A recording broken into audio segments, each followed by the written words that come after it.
नमस्कार, मी प्रतीक्षा. न्यूज 24 मराठीमध्ये आपलं सगळ्यांचं स्वागत आहे आणि आजच्या या आषाढी एकादशीच्या खास रिपोर्टमध्ये देखील आपलं स्वागत आहे. तर आषाढी कार्तिकी एकादशीची प्रतीक्षा लाखो लोक करत असतात. भक्तीचा मळा चंद्रभागेच्या काठी या विठुवेड्यांच्या उपस्थितीने जेव्हा फुलतो तेव्हा अवघा महाराष्ट्र पावन झाल्यासारखे वाटते. महाराष्ट्राचं सांस्कृतिक संचित खऱ्या अर्थानं काय असेल तर या भाव भरल्या भक्तजनांच्या मनामधलं साधं शुद्ध खरं सात्विक भोळं आणि कमालीचं अंतर्यामी असं भक्तीचं बीज.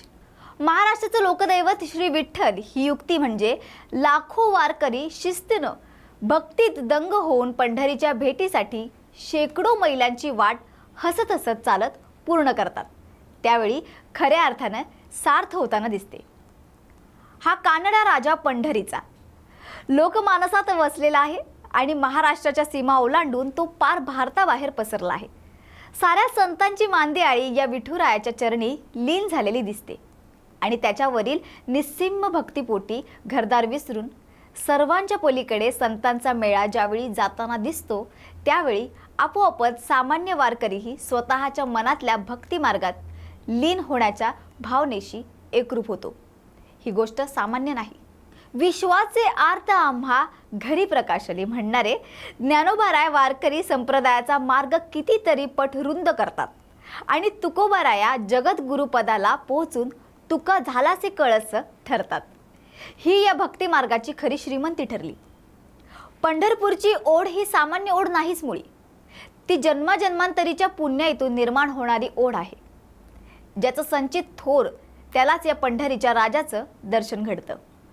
पंढरीची वारी एकीकडे भक्तीचा श्रेष्ठ आविष्कार दाखवते तर दुसरीकडे कुठल्याही प्रकारचे वेगळे प्रयत्न न करता समाजाला सर्वसमावेशक जीवन जगण्यासाठीचा योग्य मार्ग दाखवते. भक्ती, शक्ती आणि नीती या त्रयीसोबत माणसाची माणसासोबत असणारी नाती घट्ट करणारी वीण या पंढरीच्या वारीतून आपोआपच तयार होते. आपपरभावाला मनामध्ये किंचितही स्थान न मिळण्याची जागा म्हणजेच पंढरीची वारी. संपूर्ण हयात पंढरीची वारी करणारे ज्ञानेश्वरी तुकोबांची गाथा आणि विविध संतांचे विविध वाङ्मय मुखी असणारे वारकरी साऱ्या जगाला भक्तीचा आणि हरिहरैके शक्तीचा संदेश देत असतात. संतांनी समाजमनाला सुस्थापित करण्यासाठी वाङ्मय निर्मिती केली.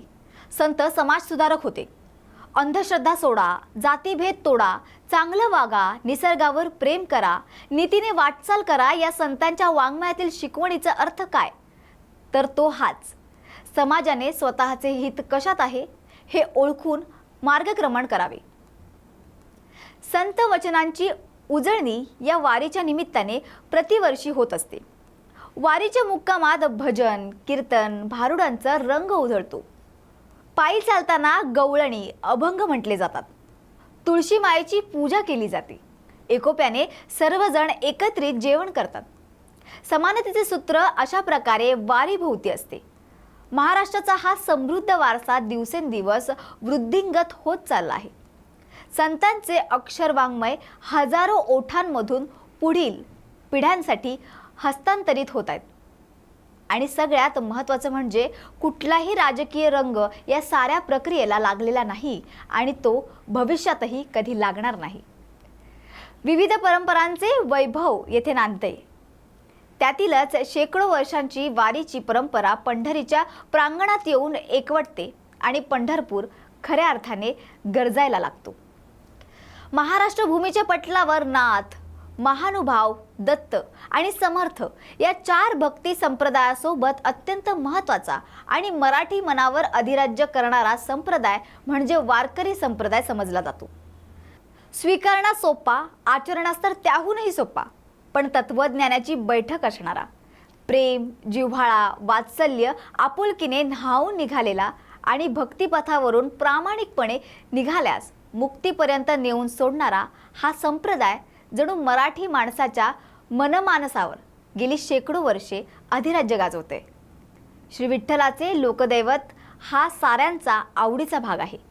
वारकरी संप्रदायाचे उपास्य दैवत श्री विठ्ठल असल्यानं घराघरात विठ्ठलाचे पूजन केले जाते.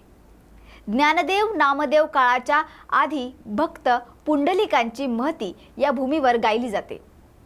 या भक्तराजाच्या श्री विठ्ठल भेटले त्या पाठीशी एक आख्यायिका सांगितली जाते. पद्मपुराणातील या कथेचा सारांश असा आहे की 16 वयात व त्यानंतर तारुण्यात पुंडलिक हा स्त्रीमध्ये गुंतलेला आणि मातापित्यांशी उपहास करणारा सामान्य माणूस होता. परंतु त्याच्या जीवनात एक दिवस मोठे परिवर्तन झाले. कुक्कुटस्वामी या महान तपस्वाची आणि त्याची भेट झाली. कुक्कुटस्वामींच्या व्यक्तिमत्वाचा पुंडलिकांवर कमालीचा प्रभाव पडला आणि तो आमूलाग्र बदलला. पुंडलिक आईवडिलांची सेवा करू लागला. पंढरपूर ही त्याची कर्मभूमी झाली. एक दिवस रुक्मिणी श्रीकृष्णावर रुसून दिंडी रवनात गेली. त्यानंतर श्रीकृष्ण तिचा शोध घेत पुंडलिकाच्या घरी पोहोचले. त्यावेळी पुंडलिक आई वडिलांची सेवा करत होते. त्यामुळे डाव्या हाताने त्याने देवाला उभे राहण्यासाठी वीट फेकली. सेवा संपल्यावर विटेवर उभा असलेल्या देवाला पुंडलिकाने वंदन केले. देवाची स्तुती केली. देव प्रसन्न झाले आणि त्यांनी पुंडलिकास वर मागण्यास सांगितले. तेव्हा पुंडलिकाने देवाने याच रूपात असेच उभे राहावे, अज्ञानी जीवांचा उद्धार करावा आणि हे क्षेत्र माझ्या नावाने म्हणजेच पुंडरीकपूर म्हणून प्रसिद्ध व्हावे असा वर मागितला. देवाने तथास्तु म्हटलं. खरं म्हणजे भागवत धर्माची पताका पुंडलिकाने ही अशी रोवली. तर आजच्या या खास रिपोर्टमध्ये आपण इथेच थांबत आहोत, पण अशाच विषयांना घेऊन आपण पुन्हा भेटूया. तोपर्यंत पाहत रहा न्यूज 24 मराठी.